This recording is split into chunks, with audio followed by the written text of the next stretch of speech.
मेरे प्रिय बच्चे, इस संसार में तुमने प्रेम की जो स्वरूप देखे हैं, जो कुछ भी तुम्हारे साथ हुआ है उससे तुम निराश हुए हो, परंतु प्रेम है क्या, तुम्हें इसका पूरी तरह से आभास भी नहीं है। इसलिए आज मैं तुम्हें इसके संबंध में कुछ महत्वपूर्ण बातें बताने आया हूँ। प्रेम वह शक्तिशाली एहसास है जो विरह के क्षणों में व्यक्ति को बहुत अधिक उद्वेलित कर देता है। ऐसे समय में तुम्हें यह प्रतीत होने लगेगा कि अब जीवन का कोई भी उद्देश्य नहीं रहा, सब कुछ निरर्थक है, व्यर्थ है। दूसरे शब्दों में कहा जाए तो उस व्यक्ति के चले जाने से तुम्हें ऐसा प्रतीत हो कि तुम अपने आप से दूर हो गए हो। उस व्यक्ति के अभाव में पूरे संसार का अपूर्ण हो जाना, यही प्रेम है। इस भाव की अनुभूति होना ही उस व्यक्ति के प्रति तुम्हारे प्रेम को प्रकट करता है। अब प्रश्न यह उठता है कि इसे निभाया कैसे जाए। प्रेम होना जितना आसान है, प्रेम निभाना उतना ही कठिन। प्रेम में एक व्यक्ति दूसरे पर अपना अधिकार व्यक्त करता है, दूसरा व्यक्ति उस अधिकार को स्वीकार भी करता है। अधिकार के साथ ही तुम्हें अपने दायित्व का भी निर्वाह करना होता है। इससे सबसे बड़ा दायित्व यह है कि तुम्हें सामने वाले की प्रसन्नता को सबसे ऊपर रखना है। उसकी प्रसन्नता में ही तुम्हारी प्रसन्नता समाहित होती है। जब एक व्यक्ति के सुख को देखकर दूसरा भी उतने ही मन से प्रसन्नचित हो जाए, तो आनंद से भर उठे, तो वही प्रेम है। यहाँ तक कि यदि सामने वाले की प्रसन्नता तुमसे अलग होने के में भी है, तो उसे भी उतने ही आनंद के साथ स्वीकार करने का भाव जब तुम्हारे भीतर उत्पन्न हो जाए, तो समझो तुम्हारा प्रेम पूर्णतः सफल हो गया। मेरे प्रिय बच्चे, इस संसार में उत्तम से सर्वोत्तम वही हो पाया है जिसे संसार की आलोचनाओं को जिसने सहा है। उन आलोचनाओं से मन में उत्पन्न होने वाली भावनाओं की ऊर्जा को सही दिशा दी है। मन जब जब गलत की ओर अग्रसर हुआ है, उसे सही की ओर खींचकर लाने वाला व्यक्ति ही अंदर और बाहर दोनों से सफल है। तुम संसार की इतनी नकारात्मकताओं से घिरे हुए हो कि तुम्हारा मन केवल नकारात्मकता की ओर ही भागता रहता है। मेरे प्रिय बच्चे, तुम्हें इसे रोकना होगा।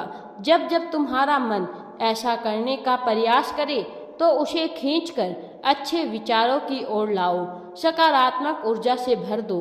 जिस प्रकार से बुरा सोचने की कोई सीमा नहीं है, उसी प्रकार से अच्छा सोचने की भी कोई तय सीमा नहीं है। जितना अधिक तुम सकारात्मक विचारों पर केंद्रित रहोगे, उतना अधिक तुम्हारा मन और विचार पवित्र होते चले जाएंगे। इस सकारात्मकता से प्राप्त ऊर्जा केवल तुम्हें ही नहीं, अपितु तुम्हारे ऊर्जा क्षेत्र में आने वाले प्रत्येक व्यक्ति को प्रभावित करेगी। मेरे बच्चे, इस दुनिया में तुम्हें अपना गुरु समय को बना लेना चाहिए। समय के सिखाए हुए सबक तुम्हें कभी भी पराजित और परेशान नहीं होने देंगे। मेरे प्रिय, समय के साथ मिले अनुभव जीवन के हर मोड़ पर तुम्हारे निर्णयों में तुम्हारा साथ देंगे और तुम्हें सही दिशा भी दिखाएंगे। मेरे प्रिय बच्चे, तुम दूसरों के बारे में सोचकर बेहद ही परेशान हो जाते हो, परंतु ऐसा करना छोड़ दो।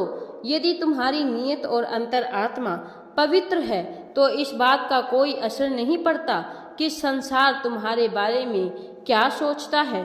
तुम केवल अपनी नीयत के कारण ही इस दुनिया में जाने जाओगे। इसके अतिरिक्त अन्य कुछ मायने नहीं रखता है। यदि कहीं तुमसे त्रुटि हो भी गई, तो उसे तुम तुरंत ही सुधार लो और सही रास्ते पर अग्रसर हो जाओ। अपनी गलती मानना झाड़ू लगाने के समान होता है। गंदगी को साफ करने के लिए ये स्वीकारना पड़ता है कि गंदगी है, इसके बावजूद ही तो झाड़ू लगाओगे।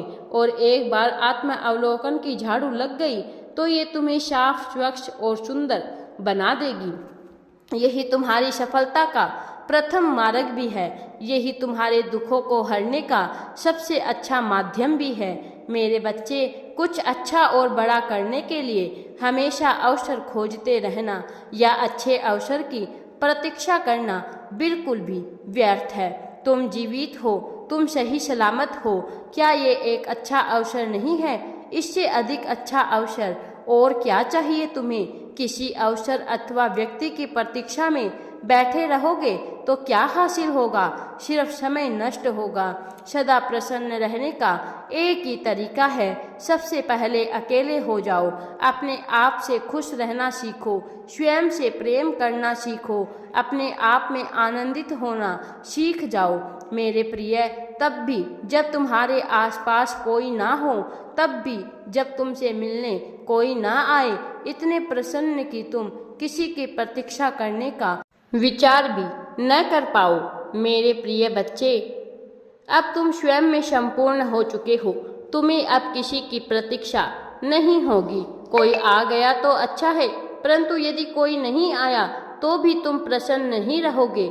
जब तुम और तुम्हारा मन इस स्थिति को प्राप्त कर लोगे तो मेरे प्रिय वही सही समय होगा किसी भी प्रकार के संबंध को आगे बढ़ाने का। अब जब तुम आगे बढ़ोगे तो किसी रंग की भांति नहीं, अपितु एक राजा की भांति आगे बढ़ोगे। मांगने और गिड़गिड़ाने वाले नहीं, प्रदान करने वाले और प्रसन्नता बांटने वाले बनोगे। जब तुम इस स्थिति में पहुंच जाओगे तो तुमसे मिलने वाला कोई व्यक्ति कभी तुम्हें छोड़कर नहीं जा सकेगा। इस स्थिति का अपना ही एक सम्मोहन होता है।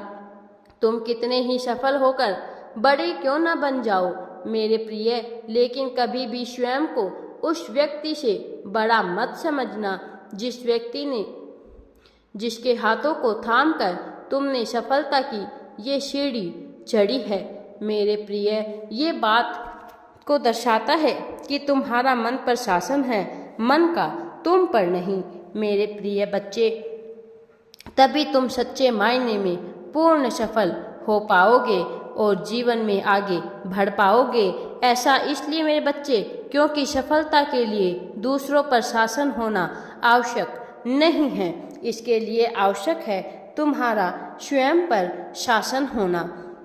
दूसरों को देखकर कभी भी उनके जैसा व्यवहार मत करना, क्योंकि उनका रास्ता कुछ और है, तुम्हारा कुछ और है।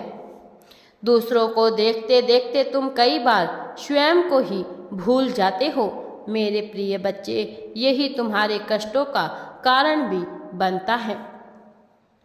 प्रत्येक जीवात्मा के कर्म, आचरण और मार्ग सदा ही भिन्न भिन्न होते हैं। मेरे बच्चे, अपना काम जितना हो सके खुद से ही करना चाहिए।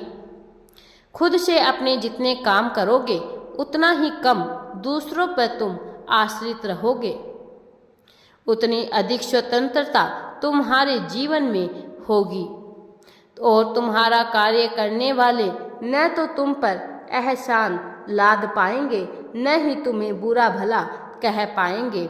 मेरे प्रिय, स्वयं के प्रति इस प्रकार के कठिन निर्णय लेना कुछ समय के लिए अधिक परिश्रम और त्याग मांग सकता है, लेकिन यही कठिन निर्णय तुम्हारा जीवन अवश्य ही परिवर्तित करेगा। मेरे प्रिय, ये तुम्हारे कर्मों का ही फल है जिसने तुम्हारे भाग्य को जगाने का कार्य किया है। तुम्हें शीघ्र ही अच्छी सूचना मिलने वाली है और तुम बहुत आगे तक जाने वाले हो। ये मेरा वरदान नहीं है, ये तुम्हारे कर्मों का ही फल है। इस संसार में वरदान और श्राप दोनों को तुम्हारे कर्म ही निर्धारित करते हैं। मेरे प्रिय बच्चे, श्राप वह गलत चुनाव है जो आपको कष्टों की ओर ही लेकर जाता है और वरदान वह चुनाव है जो आपके जीवन को सुख और समृद्धि की ओर लेकर जाता है। मेरे प्रिय, अब हम अपने चुनाव के अनुसार ही कर्म करते हैं और यही कर्म हमारा भाग्य तय करते हैं। मेरा आशीर्वाद सदैव तुम्हारे साथ है। मेरी इस बात को समझो और शीघ्र ही स्वयं को जागृत कर लो।